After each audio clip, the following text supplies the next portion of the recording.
të vërtetës. Pra, Trumpi po thot qartësisht në deklaratën e tij që ti nuk mund të hysh në një shtet që është 20 herë më i madh se ty. Nuk hysh në një luftë me një shtet, po. Pra, aktualisht po thot që shiko, ti këtë luftë nuk e fiton dot. Edhe në rast se unë t'i jap këto, sepse nuk i ke gjitha këto tjerat, siç të thashë. Ti vetëm raketa kërkon. Pra, në rast se unë t'i jap këto raketa, ti vetëm raketa kërkon. Unë t'jap raketa. Dhe ja i çlishove këto raketa. Ja e zgjate edhe 6 muaj të tjerë. Po këto 6 muaj do të vdesin njerëz. Pra ti po shkon në humbje të këtyre njerëzve, për çfarë? Thjesht për treguar vetveten që shiko, unë bëj luftë. Po ama udhëheqësi mirë sot. Dhe ka qenë gjithë jetën e përcaktuar. Është ai që bën paqe. Jo që ai që bën paqe. Ai që arrin ta kuptoj që diçka nuk shkon pra. Kur ti arrin të kuptoj që shiko, çfarëdo që të bëjmë, ne nuk e ndryshojmë të realitet. S'kem çfarë blejmë më gjëra, pra mund t'i blejmë këto raketa, po nesër për të siguruar nesër në paqe, për të siguruar paqen tonë nesër. Po ti blesh sot për t'i përdorur në këtë luftë, që nuk do të sjellin asnjë ndryshim në terren. Pra nuk do të sjellin asnjë realizim të objektivit tënd strategjik. Kjo është krim që ti po bën për egon tënde personale ndaj popullit tënd, sepse këta ushtarakët e tu do vazhdojnë të vriten. Nuk i ndalon dot. Pra ti me këto raketa do godasësh, po ti nuk i ndalon dot raketat e atij që do të godasin edhe ty. Pra siç ndodhin Sumi, do të vazhdojnë të kenë të tjera.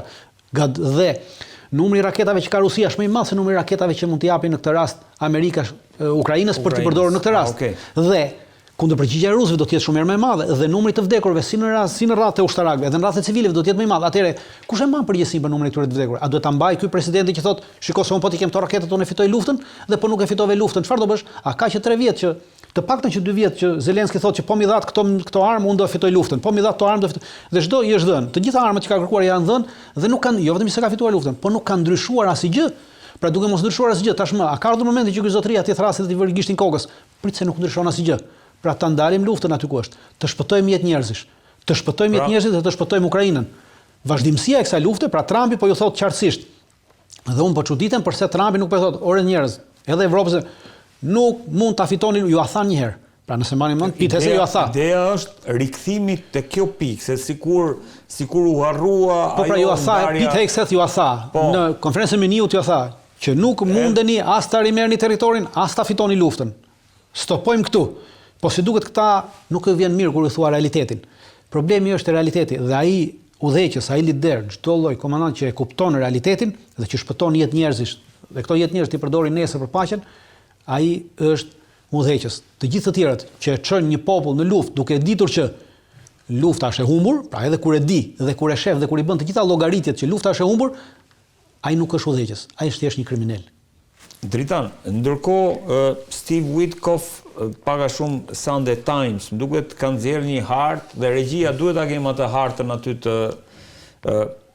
në një farë mënyre që projekton edhe një plan paqe për sa i përket Ukrainës. Kellogg's Vision of Post-Conflict Ukraine. Si e vlerëson, nuk e dia a ke dëgjuar dhe a ke detaje për këtë. Po, vim të ajo që kemi thënë, nëse mbani mend në një emision tuaj, ne kemi thënë që interesi i Evropës është të zgjerohet në drejtim të Rusisë. Pra, sepse zgjerimi i Evropës në drejtim të Rusisë pengon aftësinë e raketave dhe të radarëve rusë që të kontrollojnë Evropën. Pra, në rast këtu është Moldavia. Dhe kjo pjesa e Moldavisë, kjo pjesa këtu është ajo Transnistria. Po, aty është Transnistria. Në rast se rusët do të vinë Transnistria. Rumania, Polonia, gjitha janë në kontrollin e radarëve rusë. Po. Në rast se kjo nuk edhe vinë këtu, pra shikoni, pra kjo, në rast se do vinë këtu evropianët, atëherë radarët rusë do vinë deri këtu dhe nuk vinë dot më, nuk kontrollin dot Evropën. Po kjo me blu Dritan është që kjo me blu është territori që do të kontrollohet, që Kellogg pretendon që të kontrollohet nesër nga Bashkimi Evropian, nga forcat e NATO. Coalition of the Willing. Coalition of the Willing. Dhe gjithë problemi bëhet për këtë territorin këtu, për Odesën dhe këtu.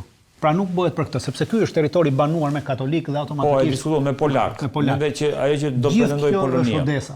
Po. Dhe gjithë lufta aktualisht bëhet për Odesën. Nuk po bëhet për asnjë tjetër.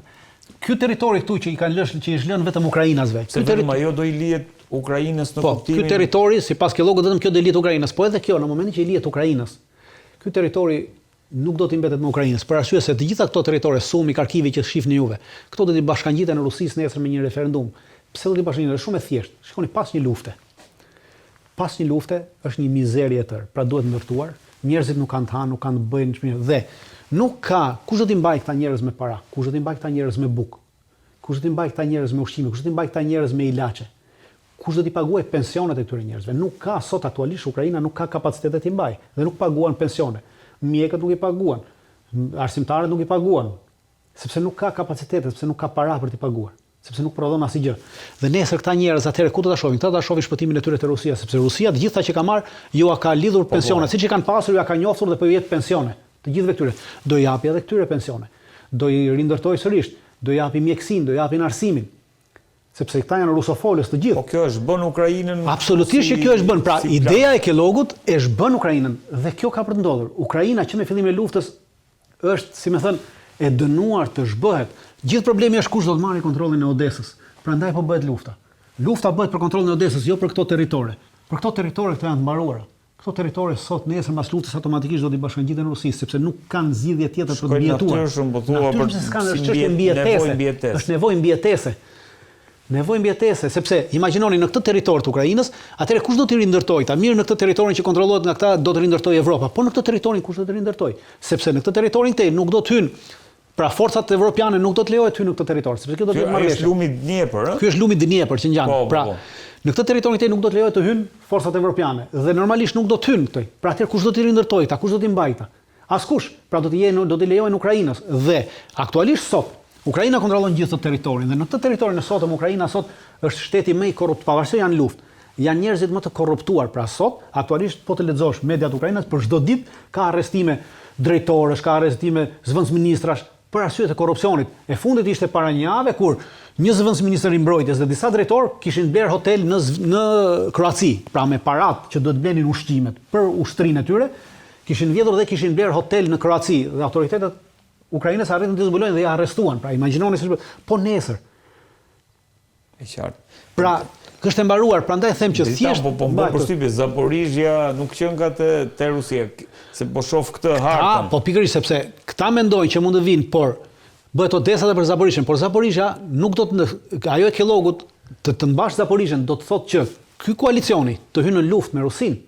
Sepse mund të ta ndalosh. Ka të kushtetutës, prandaj po në rast se do të hyjë ky koalicioni do të hynte në luftë me Rusinë. Ky koalicioni Trumpi ka thënë që nuk e ka mbrojtjen e Nenit 5, pa ne nuk i mbrojmë. Pra do të jenë objektiv goditës nga ana e Rusisë. Dhe çfarë do të ndodhi pastaj? Pra do të ndodhi një luftë konvencionale e këtyre vendeve evropiane dhe vetëm me Anglisë dhe e Francës, sepse vendet e tjera në mbledhjen që u mbajt të 51 vendeve që ishte tash para një jave në Gjermani, për nga 30 vende, nga 32 vende që morën pjesë, 26 thanë neve nuk çojmë trupa në Ukrainë, në asnjë lloj mënyre. Pra vetëm 4 ishin këto, vetëm 6 ishin që çuan trupa. Pra Angli që planon të çonin trupa ishte Anglia, Franca dhe vendet e Balltikut. Pjesa tjetër, edhe polakët thanë ne çojmë, po jo në front. Çojmë vetëm në këtë pjesën këtu. Ku janë pra ku pretendojnë ta marrin dhe ta rimarrin. Pra e kuptoni se ç'bëhet. Prandaj kjo është e gjitha. Sa e mundur është kjo hartë dritan? Kjo hartë është e pamundur, sepse thashë që të realizohet kjo hartë, duhet që këto forca të ndeshen me Rusinë, me forcat ruse. Këto forca nuk mund të ndeshen me forcat ruse, po qëse Shtetet e Bashkuara të Amerikës nuk japin garanci që në momentin që Rusia ju sulmon juve, u ndërhyj. Shtetet e Bashkuara të Amerikës e kanë thënë trosh që neve nuk ndërhyjmë në këtë rast. Pra në rast se shkonin në rrezikun tuaj. E ka thënë haptazi Trumpi që nuk jap garanci të Nenit 5 të NATO-s për këtë ndërhyrje. Dhe kjo është e pamundur, pra në rast se këto forca e kanë të pamundur ta mbajnë. Do të zgjasin luftën, do të zgjatet lufta, por ama është e pamundur që të ndalojnë marrjen e Rusisë në këtë. Dhe në rast se këto shkojnë, atë do kemi një problem. Në rast se këto shkojnë, deri më sot Rusia nuk ka bërë mobilizim. Pra vetëm një herë ka bërë mobilizim, ka shpallur mobilizim. Nëse mbani mend në gjysmën e dytë të vitit 2022, që mobilizoi 300.000 forca. Dhe gjithë mobilizimi tjetër është në baza vullnetare tashmë. Në baza vullnetare, se nuk di para disa emisione në baza vullnetare. Është në baza vullnetare. Ai lloj mobilizimi që diskutuan para është mobilizimi që bëhet çdo vit për rekrutët që janë brenda Rusisë. Pra është për rekrutët, është mobilizimi vjetor që bën vetë Rusia. Nuk ka lidhje me Ukrainën. Por Ukraina vetëm një herë ka bërë mobilizim për 300.000 vetash. Në rast se këto forca do të vendosen dhe do të përplasen me forcat ruse, atëherë çfarë do të japin? Do shpallin mobilizim. Do shpallin mobilizim dhe mos harrojmë që Rusia ka 5 milionë rezervistë. 1,5 milion i ka gjatë gjithë kohës i mban aktiv që i mban në stërvitje të vazhdueshme. Pra mund të shpalli këtë mobilizim total të saj dhe ky mobilizim total i saj prej edhe 300.000 sikur edhe 300.000 forca të mobilizoja o të tjera, automatikisht këto 300.000 forca arrin jo vetëm të rimarrin këtë territor, po arrin të shkaktojnë dëme tepër të mëdha këtyre forcave që do të vinë. Prandaj në rast se këto do të vinin këtu, do të jepnin arsye politike Putinit që jo vetëm të shpallte mobilizimin e tij, jo vetëm të kalonte totalisht në industri lufte, pra ta kalonte edhe ekonominë totalisht ekonomi lufte, por të ndërpriste çdo lloj bisedimi me Shtetet Bashkuara të Amerikës dhe pastaj të merrte gjithçka çka mundet të marrin në Ukrainë. Dhe do dilni të humbur në këtë moment Shtetet Bashkuara të Amerikës dhe këta. Prandaj Shtetet Bashkuara të Amerikës duke ditur këtë, i thon këtyre forcave që ne nuk ju japim garanci, sepse po i dhan garanci, atëherë kemi një luftë totale. Dhe për të shmangur kësaj lufte totale për arsye se amerikanët kanë interesa të tjera gjeostrategjike në pjesën tjetër të globit, e quajnë të një çmenduri. Dhe prandaj kjo hartë është e parealizueshme. Generali Kellogg mendon se po është e parealizueshme kjo hartë, pra Zaporizhia ka mbaruar. Problemi është vetëm te Odessa. Po thua që Rusia nuk mund të jetë kurrë dakord me këtë hartë. Në asnjë mënyrë, sepse i bie që të heqë dorë nga ato që ka marrë me kushtetutë dhe në rast se do bënte këtë, automatikisht Putini do quhet tradhti, pra do quhet tradhti, askush s'mund ta bëjë këtë, që të heqë dorë, sepse këtë është vendim parlamenti, nuk e bën dot Putini. Është vendim parlamenti, është marrë me vendim parlamenti, nuk mundet të ndryshojë ajo. Atë ndryshon vetëm parlamenti, nuk ka të drejtë ta ndryshojë presidentin. Në rast se presidenti e merr atë vendim, automatikisht shpallet tradhtar dhe bie nga pushteti. Sot në logjikën e vendimit që ka marrë parlamenti, Rusia po çliron tokat e pushtuara, kështu i bie. Kështu i bie. Po. Dhe plus ka thënë këtë zonë demilitarizuar për 18 që thot për 18 miljesh është kjo zona demilitarizuar 18 miljesh. Dhe shikoni, kjo zona demilitarizuar, shikoni pra. Ideja e Kellogut është pak këtë ide e Kelloggu ka hedhur shumë më përpara. Qyteti Bakhmutit është në këtë zonë demilitarizuar. Kjo do të thotë që forcat ruse të tërhiqen mbrapsht, ndërkohë që Bakhmuti është nën kontrollin e forcave ruse. Pra sipas tyre duhet që rusët të tërhiqen. Pra këto që idetë që hedhin këta, që nga Kelloggu janë ide, këta janë jashtë realitetit. Pra harrohet që rusët të tërhiqen nga ajo që kanë marrë. Pra sot po bëjmë llaf që t'i detyrojmë të ndalin aty ku janë.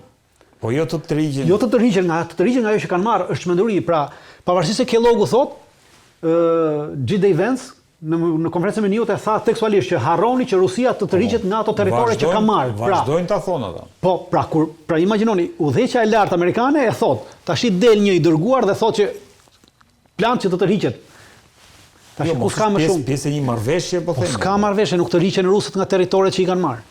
Kjo është diçka thuaje. Ata për atë po luftojnë, pra nëse do të rrishin atë s'kam pse luftojnë. S'kam pse lëshojnë ato raketat që të marrin përsipër dhe vrasin e civilëve. Pra, Dritan, po më thua që kjo pjesa tani që është me blu, kjo do administrohet nga pretendimi është që kjo do administrohet. Problemi thash, gjithë problemi është vetëm për Odesën. Pra lufta bëhet vetëm për Odesën. Po, se po të vinë këtu, pavarësisht tyre, lufta bëhet vetëm për Odesën. Pra kush do marrë Odesën? Për arsye se kush merr Odesën, pra në rast se Odesa mbetet nën kontrollin e Ukrainës dhe nën menaxhimin dhe monitorimin e Bashkimit Evropian, pra bëhet llaf të Bashkimit Evropian, këta menaxhojnë kanë një pjesë të detit të Zi, pra kanë dalin detin e Zi. Në rast se kjo i shkon në Rusisë, deti i Zi bëhet liçeni i Rusisë dhe i Turqisë.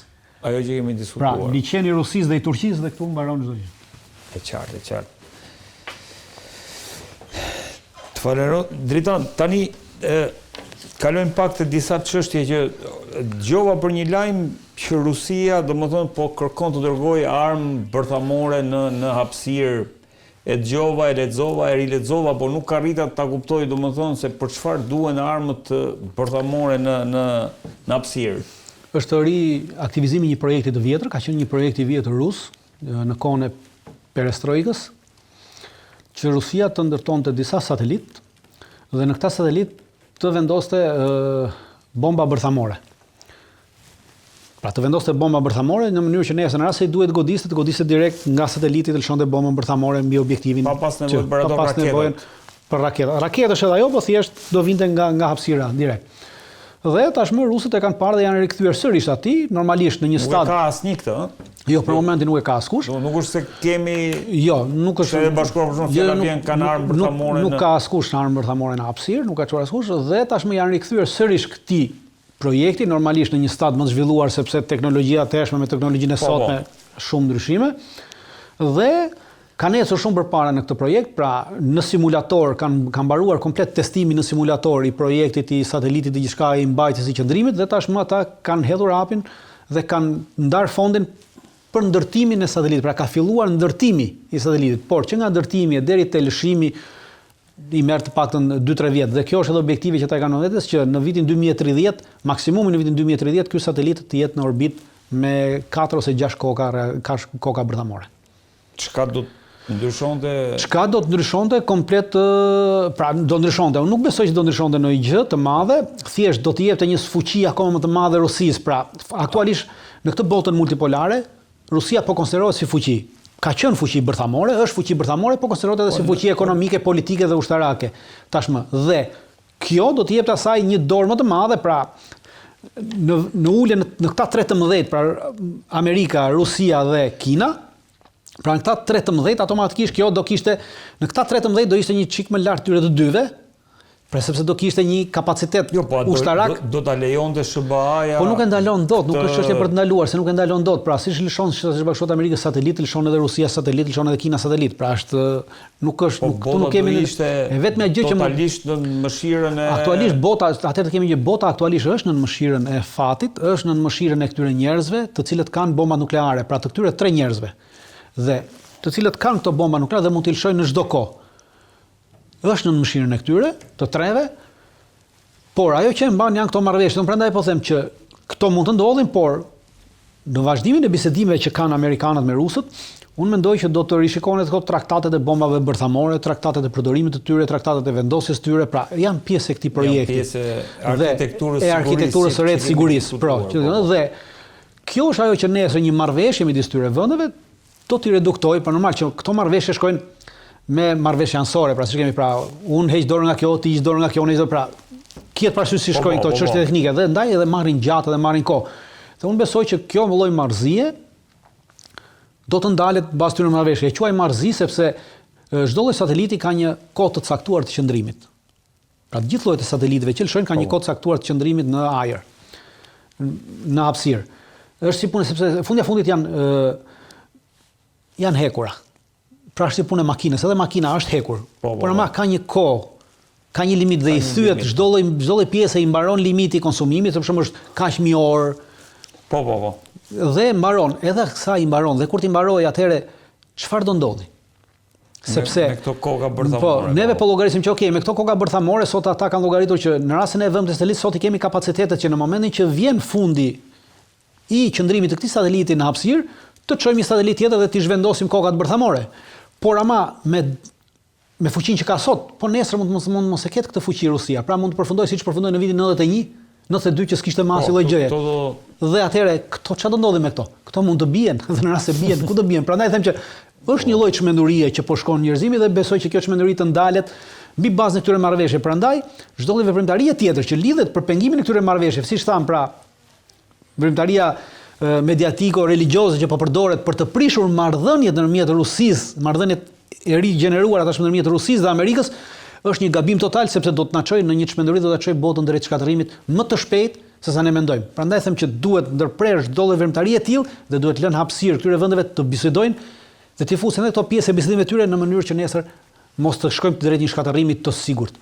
Dritan, ndërkohë që Rusia po tenton armë nukleare në hapësirë, Ukraina ka shpikur një, po themi, makineri lazer, se unë po e kthejmë kështu në terma të thjeshtë, sepse pres që në terma ushtarak ta dëgjojnë nga ty, e cila përdoret për të goditur dron me 5 kilometra larg apo 10 kilometra. 3 kilometra deri në 15 më kujtohet.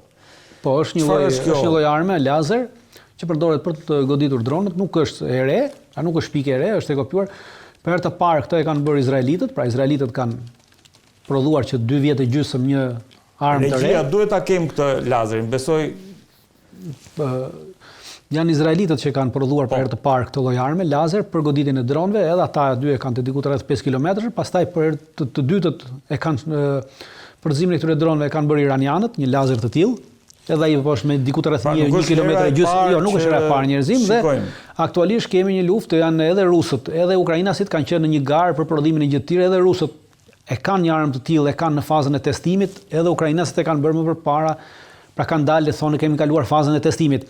Edhe amerikanët e kanë pasur një gjë të tillë dhe pothuajse një viti e gjysmë ajo është një lloj arme e vendosur në disa nga luftaniet amerikane, pra për rrëzimin e dronëve në afërsi, pra nuk është se është për largësi, pra thjesht për goditje. Nuk është hera e parë, pra normalisht dhe ukrainasët tashmë dihet që kanë marrë dhe kanë kopjuar shumë teknologji nga shumë vende ndryshme dhe nuk është Pra, kjo nuk është një shpikje autentike e Ukrainës. Nuk është shpikje autentike e Ukrainës, pra si armë lazer për të rëzuar dronët nuk është shpikje autentike. Po. Lloji armës që ata kanë bërë, mënyra si kanë bërë